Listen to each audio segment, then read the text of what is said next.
পুরো হাতটাই ভেঙে গেছে মহিলার। এই যে কুনুইটা পুরো এদিকে উল্টে গেছে। পনির বাটার মশলা কমপ্লিট। আচ্ছা, সাথে দেখি একটু পাঁপড় ভাজবো। এক্সট্রা টাইম ফেসবুকে ইনস্টাগ্রামে যাতে বসে না থাকতে পারি।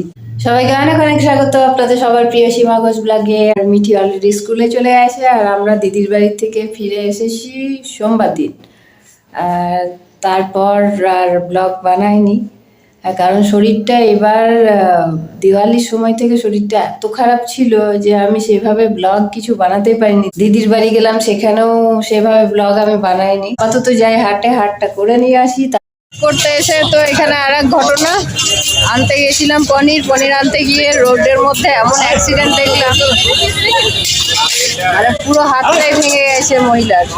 তো যতটুকু পারলাম হেল্প করার চেষ্টা করলাম, বাকি এবার জানি না হসপিটালে নিয়ে যাবে তাকে। সে মেয়ের স্কুল ছুটি হয়েছে, নিতে এসছে। তো আমার সেই অ্যাক্সিডেন্টের কথাটাই মনে পড়ে গেল, ভালো লাগছে না একদম। তো যাক, হাট বাজার হলো, এবার বাড়ি যাই। তো বাড়ি ফিরলাম হাট করে, মাথাটা ঘুরঘুর করছে, খুব বাজে লাগছে। মানে মহিলাটার কথা চিন্তা করে ওই অবস্থা, হাতটা পুরো ভেঙে গেছে।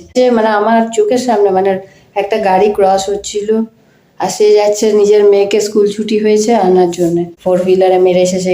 এবার স্কুটিটা নিয়ে যখন পড়েছে তখন পুরো হাতের এই যে কুনুইটা পুরো এদিকে উল্টে গেছে। মানে আমি দেখছি ঘুরে গেল, এইভাবে পড়ে গেল পুরো। তো ওনাকে যাই হোক ওড়নাতে, ওনার ওই চুড়িদারের ওড়নার সাথেই হাতটাকে কোনো রকমে বেঁধে দিলাম যাতে হাতটা বেশি নাড়াচাড়া না হয়। প্যাথাটিক, আমার এখন কিছুক্ষণ লাগবে ওটা ডাইজেস্ট হতে। শরীরটা গোলাচ্ছে রীতিমতো, ভালো লাগছে না। কারণ আমারও ওই একদিন এরকমই ঘটনা ঘটেছিল, আমার কোনো দোষ ছিল না, এসব পিছন থেকে মেরেছিল।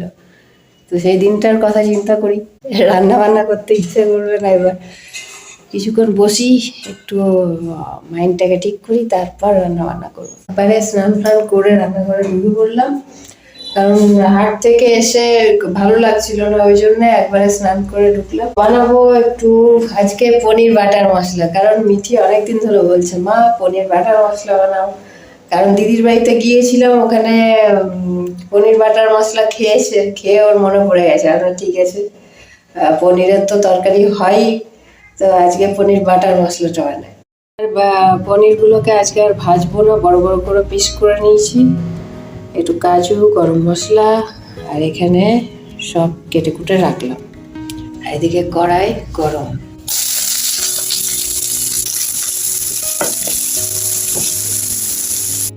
আজকে আবার মিঠির ওদের স্কুলে আছে অলিম্পিয়াড, ওই যে ম্যাথ অলিম্পিয়াডের জন্য ও ফর্ম ফিল আপ করেছে অলিম্পিয়াড পরীক্ষার জন্য। আজকে এক্সট্রা ক্লাস আছে, এক্সট্রা ক্লাসের জন্য ওকে প্রায় 2:30টায় ওর ছুটি হবে। তো দেরি করে আসবে, যার জন্যে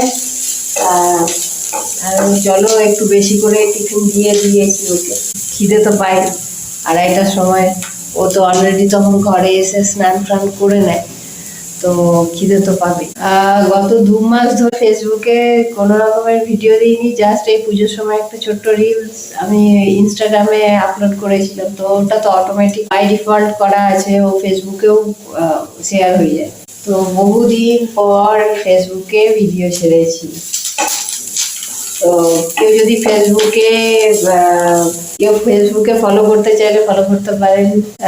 প্রোফাইলটার নাম হচ্ছে সীমা ঘোষ, আর একটা ফেসবুক পেজও আছে যেটার নাম হচ্ছে সীমা ঘোষ ব্লগ। লিঙ্কগুলো ডেসক্রিপশনে দিয়ে দেবো, ফলো করে নেবেন। গোল্ডেন ব্রাউন হয়ে এসছে, এবার সব দিয়ে দেবো, সব মিশিয়ে একটা পেস্ট বানাবো। নুন হলুদ দিয়েছি, একটু Kashmiri red chilli powder. Tomato গুলো কি জানি এত শক্ত, বলতে চায় না এখন। কাঁচা লঙ্কা দিই না, যে বাটলে আবার ওর ঝাল লেগে যাবে, ওই জন্য কাঁচা লঙ্কা দিই। এটা সেদ্ধ হয়ে যাক। ও বাটার তো নেই, আমি দেশি গাওয়া ঘি আছে, ঘি দিয়ে দেবো। পনির বাটার মশলার গ্রেভি রেডি। এবার একটু জল দিয়ে মিষ্টিটা চেক করে ব্যাস একদম ক্রিমি একটা টেক্সচার হবে। উঠে গেছে। এবার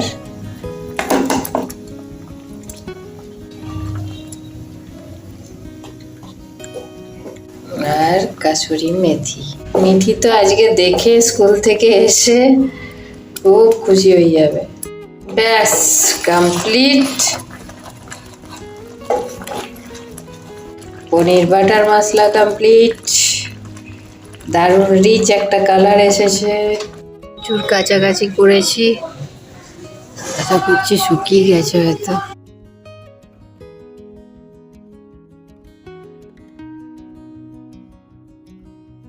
এইসব এবার গোছগাছ করে রাখি, তার মধ্যে মিঠি চলে আসবে এবার স্কুল থেকে, তার আগে এগুলো সব গুছিয়ে রাখি।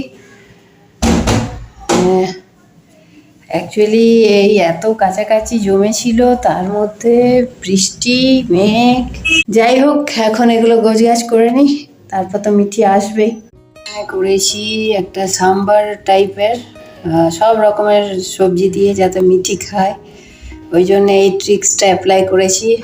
মানে লাউ আছে, কুমড়ো আছে, আলু আছে, ভেন্ডি আছে, টমেটো আছে, কাঁচা লঙ্কা, সাথে কারি পাতা আর একটু সর্ষে দিয়ে করে দিয়েছি। তো এই হবে, আর রাত্রে তো রুটি হবে। ব্যাস এই আজকের লাঞ্চ। আর মিঠি এলে স্যালাড কেটে নেব। Good evening everyone. তো এখন বাজে সন্ধ্যে 6:30।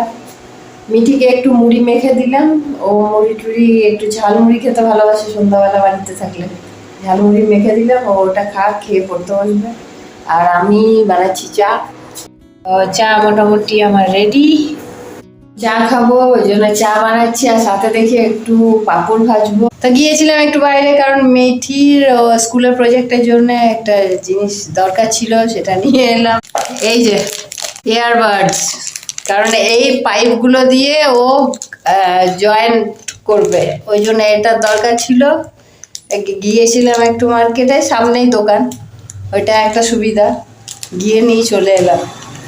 এবার প্রজেক্ট বানাতে হবে, এবার মাথা খারাপ করতে হবে, তার আগে ডিনারের ব্যবস্থা করতে হবে, কারণ এই একবার যদি অ্যাক্টিভিটিটা করা শুরু করি অনেকটা সময় লেগে যাবে।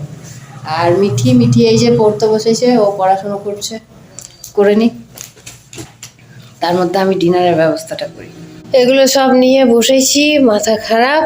কি না মেয়ের স্কুলে লাগবে ডায়াগ্রাম তৈরি করতে বলেছে ম্যাথের জন্য, না 4 ডাইমেনশন চলছে, কপাল ভালো তোমার।